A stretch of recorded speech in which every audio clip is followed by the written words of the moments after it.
বন্ধুরা দেখো বিয়েবাড়ি আমরা চলে এসেছি। তো বিয়েবাড়িতে একদম ভিড় নেই, লোকজনই দেখতে পাচ্ছি না। তো গরমের জন্য হয়তো হবে, যা গরম আজকে কি বলবো। যাই হোক, হয়তো এরপরে আস্তে আস্তে আমরা সন্ধে হবার আগেই ঢুকেছি, তো সেই জন্যে। তো ঢুকতেই দেখো দাদা বৌদির সঙ্গে দেখা হয়ে যায়। এই যে লাল হলুদ শাড়ি পরে আছে, মাথায় ফুল লাগিয়ে, যেটা হচ্ছে বৌদি, আর দাদা এই যে ফোনে কথা বলছে, এটা হচ্ছে দাদা। তো ওদের সঙ্গে আগে দেখা হয়ে যায় গেটেই। তো ওদের সঙ্গে গল্প করছি, আর যা গরম, ওফ! সবার হাতে হাতে পাখা, যেন হাত পাখা নিয়ে ঘুরছে। বিয়ে বাড়ি এসেও কি জ্বালাচ্ছে, একটু সাজুগুজু করে ভালো করে যে ঘুরবে না। আমি তো ঘেমে পুরো চান হয়ে গেছি, কি বলবো। তো চলো বন্ধুরা, ভেতর দিকে যাই। দাদা বৌদির সঙ্গে তো দেখা হয়ে গেল গেটে। তো ভেতরে যাই, বড় বউকে তোমাদেরকেও দেখাই, আমরাও দেখি। তো আর বিয়ে বাড়িতে বুঝতে পারছো, মানে সবাই সবার সাথে দেখা হচ্ছে, মানে কথা হচ্ছে, মানে সবার মুখে একটাই কথা, যা গরম আর পারছি না। কেন যে এসেছি বিয়ে বাড়ি, এই কথাটাই সবার মুখে। তো আমরাও বলছি, আমাদেরও তো একই হাল, একই কেস, আমরা তো অনেক দূর থেকে এসেছি তাও।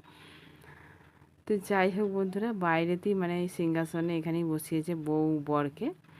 তো সেখানেই আমাদেরকে এক দাদা ওই জায়গা করে দিল, বললো এখানেই বস এই ঠান্ডা হাওয়াতে। তো আমরাও বসে পড়লাম। তো মানুষজন এসেছে, মানে খুব, মানে এত গরম, সত্যি খুব ভীষণ গরম, যে কি বলবো। একটু ঠান্ডা ওয়েদারে একটা আলাদা ব্যাপার, বিয়েবাড়ির আমেজটাই মানে আলাদা থাকে, কিন্তু গরম এরমভাবে যদি গরম থাকে না, সত্যি সবাই মানে চিন্তায় পড়ে যাবে গরমে। এই যে বর বউয়ের পাশে বসেছি, এটা হচ্ছে দাদার সম্বন্ধী, আর এটা হচ্ছে নতুন বউ। তো ওদের পাশেই বসে পড়লাম, ওদের পাশেই জায়গা করে দিলাম আমাদেরকে। আর তারপরে আমার ভাই, যে ওদেরও তো গরম লাগছে, বলো আমাদের একার কি গরম লাগবে, তো ছেলে মেয়ে সবারই তো। আর আমার ভাইপোটা কি বদমাইশি করছে, ওকে বলছে চ আমার সাথে চ।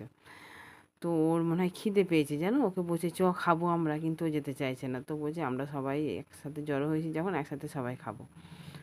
তো না, ওকে টেনে নিয়ে যাচ্ছে ওর বোনকে।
তো বন্ধুরা, নতুন বর বউকে প্রেজেন্টেশন দেওয়ার পর আমরা চলে আসছি একদম প্যান্ডেলে, খাবার প্যান্ডেলে। যেহেতু অনেকটা রাস্তা ফিরতে হবে আমাদেরকে, আর তারপরে বাপিকেও নিয়ে আসিনি। আর আমি বাড়ি ঢুকলেও, মানে আমরা বাড়ি ঢুকলেও কিন্তু ভাইদেরকে অনেকটা যেতে হবে। তো অনেকটা রাত হয়ে যাবে, আর ওখানেও বাড়িতে কেউ নেই, বাড়ি পুরো ফাঁকা। সেই জন্য বড় বৌদি বারবার করে বলছে চলো আগে খেয়ে নেবে, তারপরে যাই হোক দাঁড়াবে, বসবে, যাই হোক বলছে। তো সেই জন্য আমরা অলরেডি সবাই চলে এসেছি প্যান্ডেলে, খেতেও বসে পড়েছি। তো আজকের মেনু ছিল সরু চালের ভাত, ডাল, পটল চিংড়ি, চিকেন, চাটনি, পাঁপড়, মিষ্টি, আর হজমোলা, আর আইসক্রিম ছিল আজকের মেনু। তো এই আমরা খেলাম। মানে খুব একটা খেতে পারিনি, যা গরম। তো মানে ঠিক করে আমরা মানে জায়গাও পাইনি সবাই, জানো, আমরা এ পাশে বসেছি, আমার ভাইয়েরা এক পাশে বসেছে, মানে এইভাবে বসেছি আমরা। আর আমার মানে ছোট ভাইঝি, মানে বড় ভাইঝি আমার পাশেই বসেছে, ও অত কথা বলে না, ও চুপচাপ। কিন্তু ছোট ভাইঝি খুব কথা বলে। ওর সঙ্গে দেখো না, এত আমার বর মানে এত এটা সেটা বলছে ওকে, আর ও বক বক করেই যাচ্ছে আর খেয়েই যাচ্ছে। ও খুব কথা বলতে পারে, ও কথা বলার জন্য ওকে মার খেতে হয় বাড়িতে বেশিরভাগ টাইম, জানো।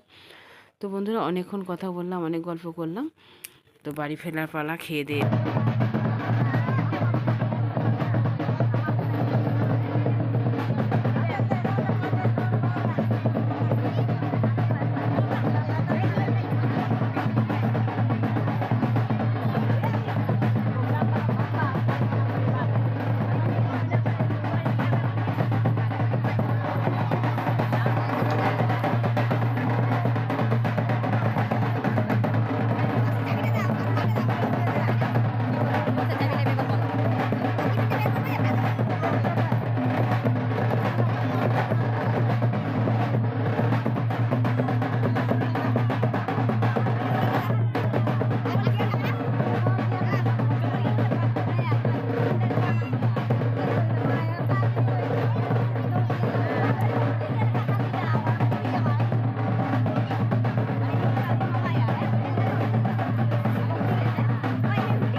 তো বন্ধুরা দেখো, বিয়েবাড়িতে আজকে এসে আমরা কেউই নাচ করিনি, মানে ভালো লাগে না এই গরমে, জানো। এমনিতেই তো না, মানে না নাচ করি যেন ঘেমে চান হয়ে গেছে, তারপরে যদি নাচ করি আর কি বলবো। তো না হলে মাদল বাজলেই মানে আমাদের মানে দুলতে ইচ্ছা করে। তো আজকে এমন পরিস্থিতি যে ভালোও লাগছে না। তো যাই হোক বন্ধুরা, তো ভিডিওটা আমি আর বাড়াচ্ছি না, তো এখানেই শেষ করছি। তোমাদের যদি ভালো লেগে থাকে লাইক কমেন্ট শেয়ার অবশ্যই করো, আর নতুন বন্ধুরা যারা আছে তোমরা কিন্তু আমার এই ছোট্ট চ্যানেলটাকে সাবস্ক্রাইব করে দিয়ে পাশে থেকো। আবার দেখা হবে নেক্সট ভিডিওতে, ততক্ষণের জন্য সবাইকে বাই, ভালো থেকো, সুস্থ থেকো সবাই, সবাইকে গুড নাইট।